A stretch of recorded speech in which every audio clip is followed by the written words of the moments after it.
Hi, everyone. Thank you so much for joining us. And this is Grow Your Own, Knowing Your Food Source.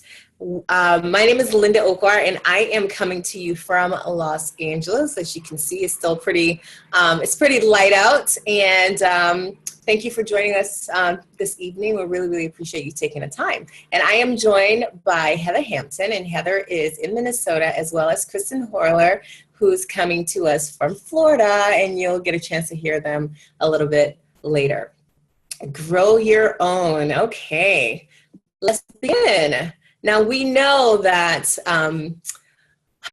our food source is not what it used to be. I remember growing up, and I was born in West Africa, and I remember growing up during the summers, we will go to our plantation, which basically we did all our own farming. We raised some livestock as well. So all the food was coming from our farms.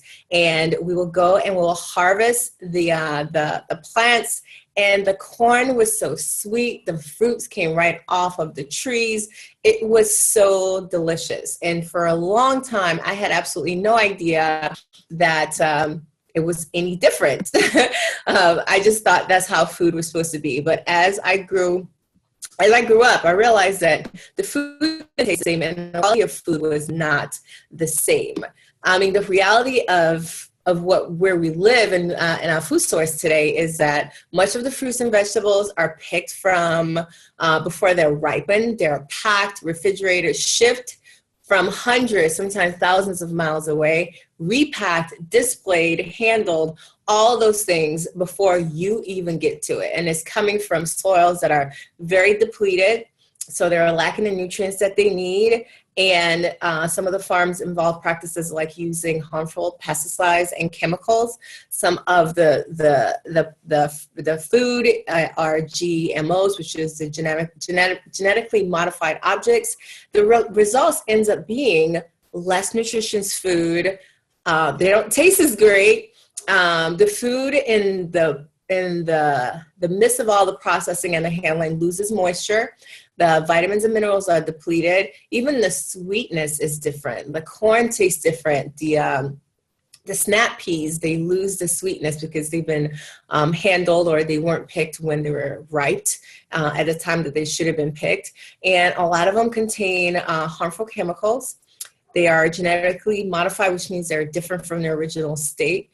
And this has led to an increase of illnesses, allergies, disorders, you name it. And a lot of it is due to our food source.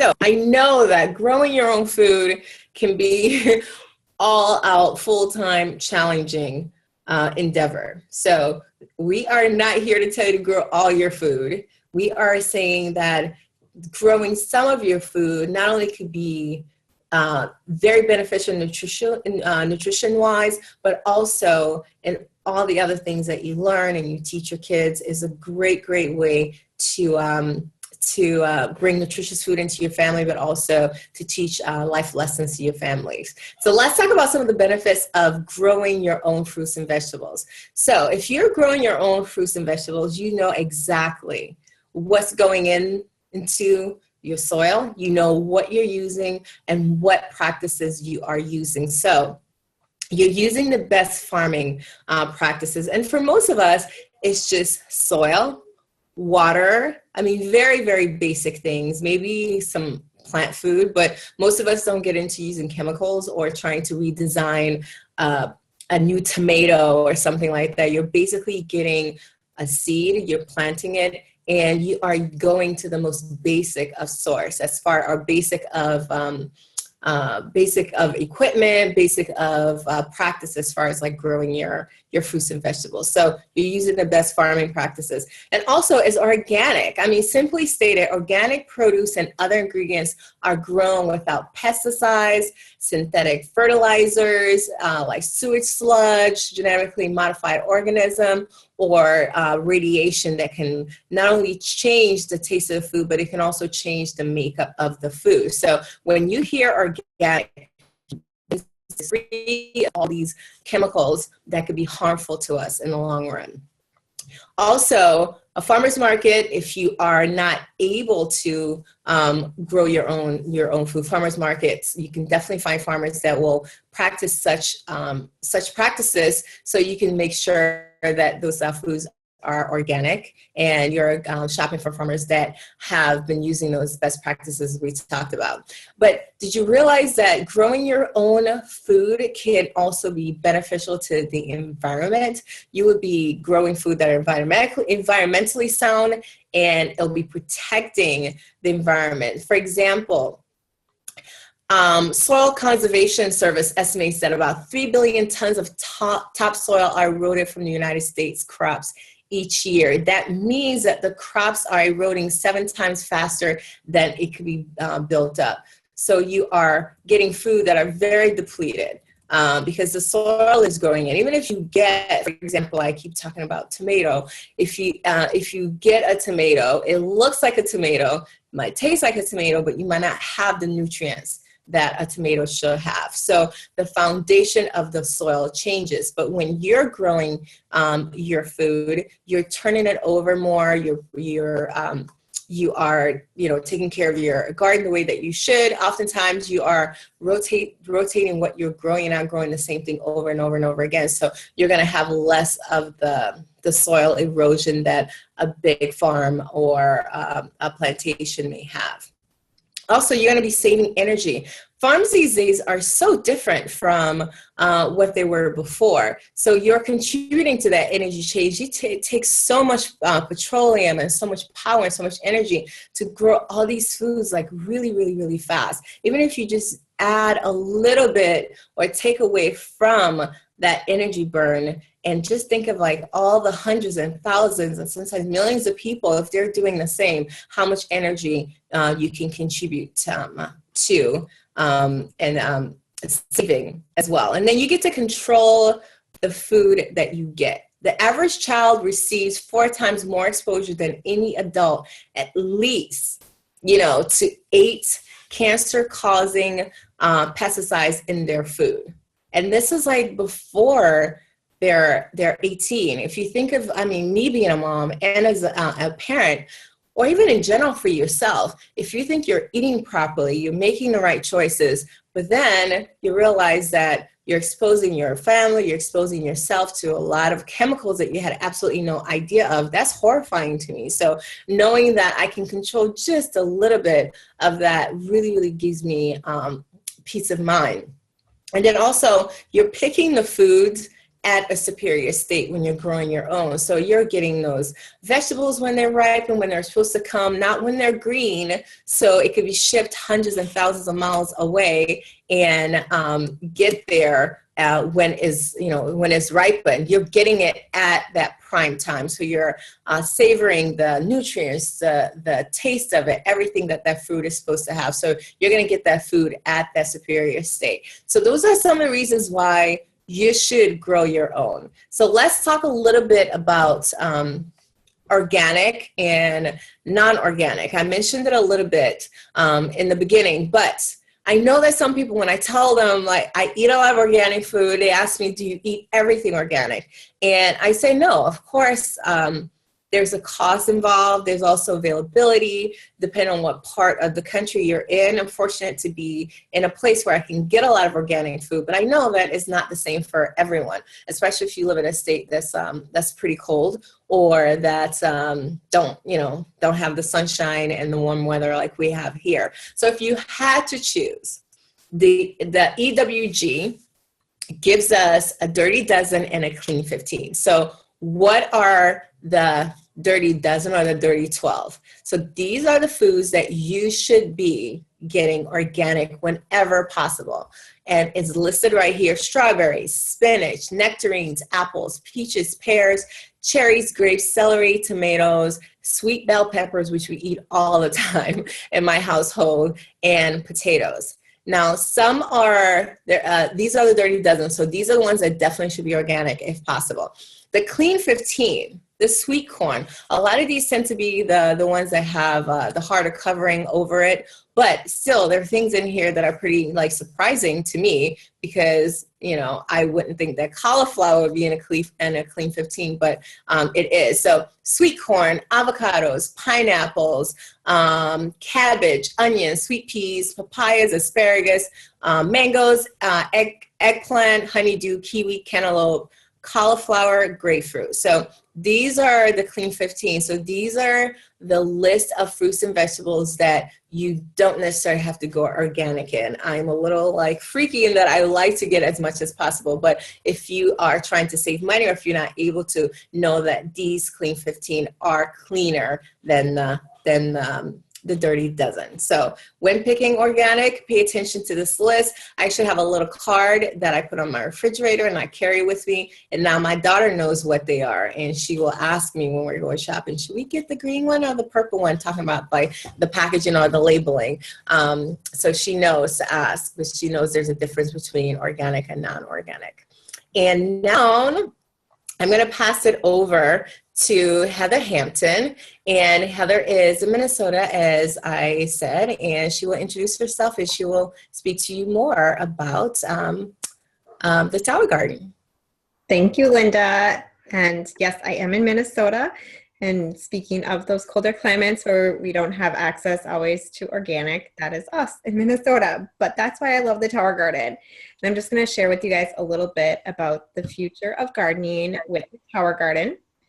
The Tower Garden is an amazing aeroponic growing system. That is the picture of the complete system right there on the screen. It is a vertical, so it doesn't take up a lot of space, which is awesome for people that maybe just have a porch to be able to put their Tower Garden on or a small patio. I love it because there's no dirt. That is the best thing if you ask me. It makes it so easy because there's no weeding involved with the Tower Garden. And I love to garden. I love to have plants. I like to get my hands dirty, but there's something about not having to weed my garden on a regular basis. It makes it a lot more fruitful when the weeds aren't taking over. And I actually get a lot of produce off my Tower Garden. The other thing that is great is Linda talked about the environmental factor of why gardening is such a great way to go. And the Tower Garden just takes that even a step further. Environmentally, this is having less impact on the environment because we're using 90% less water. The cool thing about the water that is used, it's continuously recycled. If you're looking at that picture, the bottom of the Tower Garden there, that the light green on the bottom, that is the 20-gallon reservoir where the water is just continually recycled through a submersible pump. So there's no waste in the water. So we're using less water. It's taking up less space because it is vertical. And like I said, can be put in a lot of small areas. And 100% success. It really is very simple to grow the Tower Garden. The great thing is your kids can get involved with it. It's so simple. My son loves to help plant the seeds and put them in. And then it's awesome for kids to be able to go out and pick off the Tower Garden and eat off of that really simply, easily, and without having to worry about all the weeds and environmental aspects as well. So we love our Tower Garden for many reasons. I'm going to show a couple more pictures here of the Tower Garden. The picture on the left, you can see that is a snowy, I think that's from Minnesota. It's not my picture, but I do believe it's from Minnesota or even Canada. The Tower Garden has grow lights. You can actually grow year round regardless of where you live in the country and have fresh produce available at your fingertips all year long. The grow lights make it really easy to grow indoors. And again, makes it pretty 100% successful because you have everything you need contained right there. The top right-hand picture is just kind of an up-close view of a plant that's just started. You can see, so the plants just go into the Tower Garden. It holds 20 plants The other one's taller, it can add an additional one. So you can grow lots of variety of different plants in the tower garden. The bottom picture there on the right shows week 1, week 2, and week 3, just a progression of how quickly plants grow in the tower garden. And the reason why they grow so quick is because we're able to control the minerals that are in the tower garden water that keeps recirculating. It's getting the air circulation to the roots. It's aeroponics, so using air. And then again, just having the minerals in the water is so important because Linda talked about how our soil is depleted and it can be really difficult to grow fruits and vegetables when we have depleted soil. But the tower garden, we don't have to worry about that. We have a mineral additive that goes into the water that gives the plants exactly what they need to be successful and grow quickly. So that's a lot of fun too when you're looking at short growing seasons. In Minnesota outside, we don't have a lot of time out of the year, but we can be really successful in growing a lot of variety in our tower garden. People ask, what can I grow in my tower garden? You can see in the left-hand picture with the grow lights inside, the things that work the best are definitely lettuces and herbs, kale, things like that. Non-flowering plants do the best with the lights inside. Now outside, you can grow anything that isn't a root vegetable. So that wouldn't be, pulling out from the ground. So again, herbs, tomatoes, green beans. I have even grown watermelon on the bottom of my tower garden so it could vine out, spaghetti squash, peppers, basically anything besides carrots, potatoes, onions, those type of root vegetables are unable to grow in the tower garden. It really is endless what you can grow, and it's really fun to be able to grow things that you maybe wouldn't necessarily put in the ground in the garden because you're not so sure how it would turn out.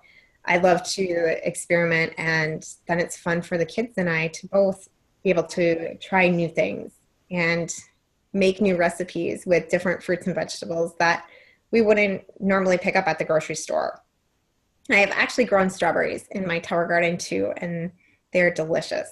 All the produce is amazing in the tower garden, and I think you can definitely tell when you are picking a tomato that is vine ripened. If you've ever had a garden tomato, you know that you're eating a really awesome produce that is full of nutrients. And same with the tower garden. It just tastes so much better. You're also able to control, again, what you're putting on your plants. We're making sure to make sure that I have non-GMO seeds that I'm planting and controlling. I've never had to use any type of pesticides, or I've never had any problems with bugs or anything like that where I've had to worry about using chemicals on my plants. And there's a lot of great natural ways to keep bugs and pests away from your plants as well. But it's never been an issue with the tower garden. I think a lot of that has to do with because it's not in the soil and we are growing vertically. So the tower garden is a fun project to do with kids and families, no matter where you live or how much space you have. It's a lot of fun, and it definitely is, I think, the future of growing when we look at where our soil is and environmental factors of saving water and space. So I am going to go ahead now and pass it over to Kristen Horler, who is in Florida, and she is going to talk about getting kids involved.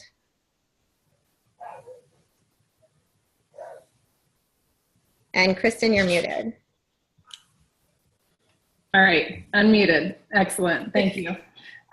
So if you look very closely at my thumb, you can see that it's actually black. It's not even a brown thumb. I, unlike Heather, do not like to get my hands dirty. I've never been interested in growing at all.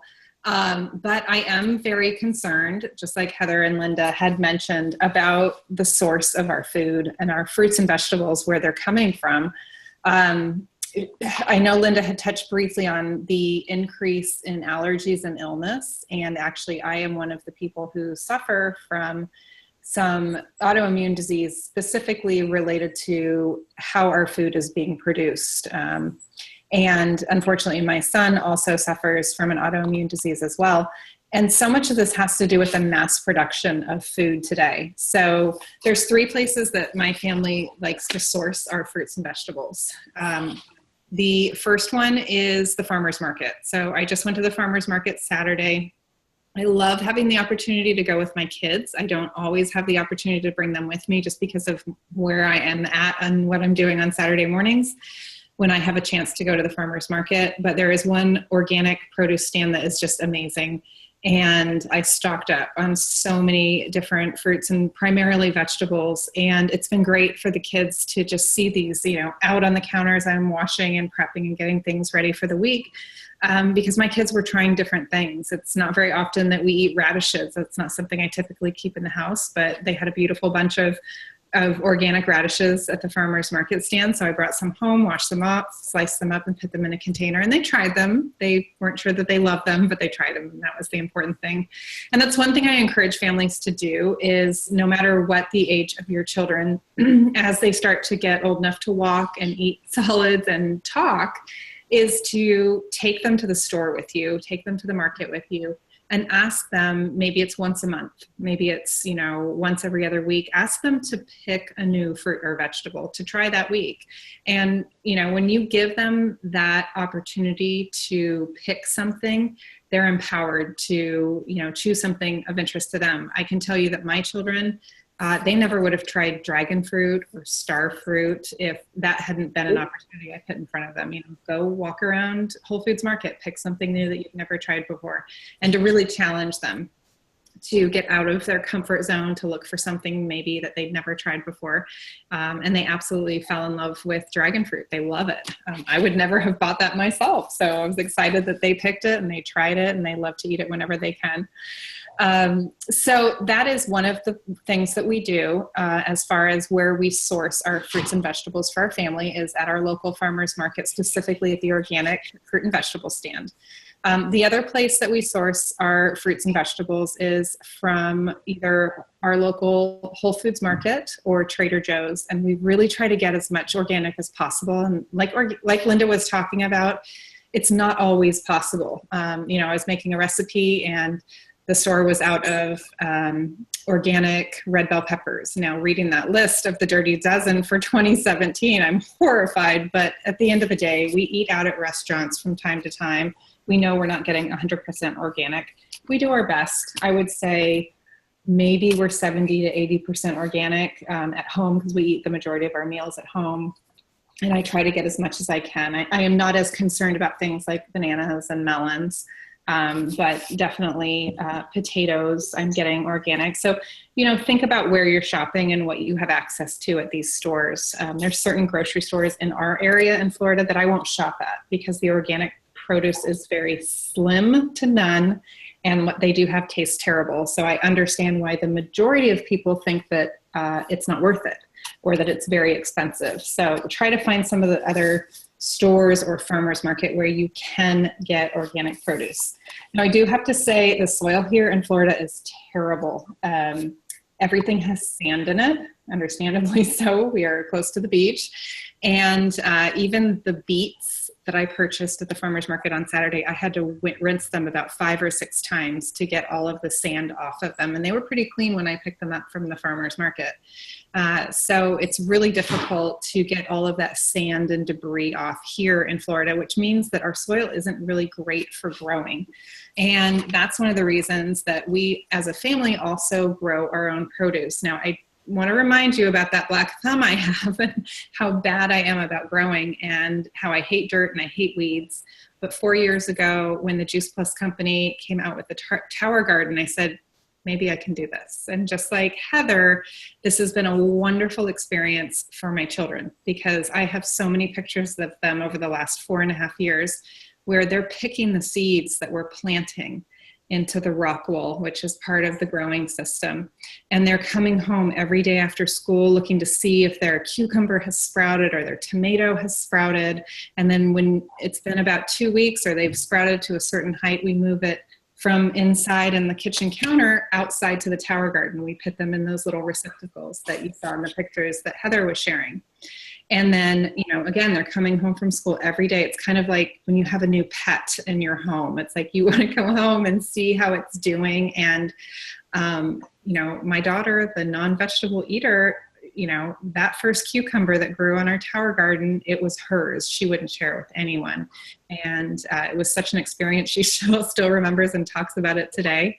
And it's just really an incredible experience. I feel like I'm teaching my children more about the source of their food. One thing that I learned years ago when I was in culinary school was about transportation, modern transportation, and how incredible it is. We can get any produce at any time of year from anywhere in the world, which is wonderful. But at the same time, we've lost or have this incredible disconnect now with seasonality of fruits and seasonality of vegetables. So take that into consideration. Just because you're able to get something, let's say strawberries year round, look at the price, look at the fact of whether or not it's organic, and do a little bit of research and find out, when are stone fruits in season? Those are things like peaches and plums. Those are in season certain times of year, whereas strawberries are in season other times of year. And so that's something I'm also trying to teach my children is just because you want it, just because you see it at the grocery store, it could be imported from somewhere. It might not be the best taste, and it could be a very high price. So as an example, we only buy strawberries that are organic. Like I will not let the kids eat traditional strawberries because I know they're on the dirty dozen. I know they're sprayed heavily. But also if we want strawberries in a dessert or strawberries in a smoothie, we'll buy frozen organic strawberries. So that's a way that we can get them year round and not have to worry about trying to find them fresh and less than $10 a pint. So they can get very expensive when they're out of season. A friend of mine here in Florida does do a lot of growing on her own. And she sent me some really great information that I want to share with you guys quickly here. She said that growing your own fruit and vegetables is actually better than buying organic produce. Most farmers focus on the basic minerals that they need to keep their crops alive. Mass production farms also don't replenish the soil as well as they should be because their main goal is quantity rather than quality. And I think many of us can see that in the organic produce that we're purchasing from the grocery store. By growing your own produce, you can control what goes into the soil, which you absorb when eating your fruits and eating your vegetables that you're growing. Rock dust provides an abundance of minerals that our bodies crave. Earthworm castings and kelp meal help provide essential nutrients and can raise the sugar content of your produce, which actually, and I did not know this before, it helps to keep the bugs away because bugs do not like to eat sweet plants. Plants don't need chemicals to keep the pests away, and that's something that we know. Those of us who have tower gardens, we use natural neem oil if we have any issues with pests. But plants don't need chemicals to keep the pests away. They really do best when you increase their nutritional content, and that's just like us as humans. We do best when we increase the nutrition that we're flooding our body with, and that's why we are so passionate about constantly talking about more fruits and vegetables, eat more fruits and vegetables. And we really believe that teaching our children when they're young about the source of their food and appreciating the seasonality of their foods and really great tasting fruits and vegetables, that this can affect them for the rest of their lives. So just a couple more tips here.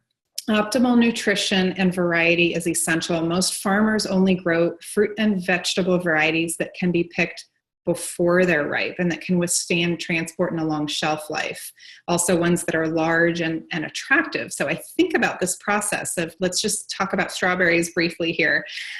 So they're grown, and maybe they're grown in an organic farm, and then they're picked, they're harvested, they're sorted, they're washed. They're then put in a truck for transport. And only recently did I learn that sometimes a tarp is put on top of that truck that is sprayed with pesticides to keep the insects and bugs from attacking those strawberries in transport. Those organic strawberries. So even though something might be labeled organic, we believe it's organic.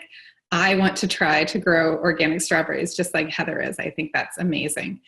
Or even if I can possibly get them from my farmer's market, because I'd have a little bit more faith that they're not mass producing in the same way that some of our grocery stores might be, or the farms that they're purchasing from.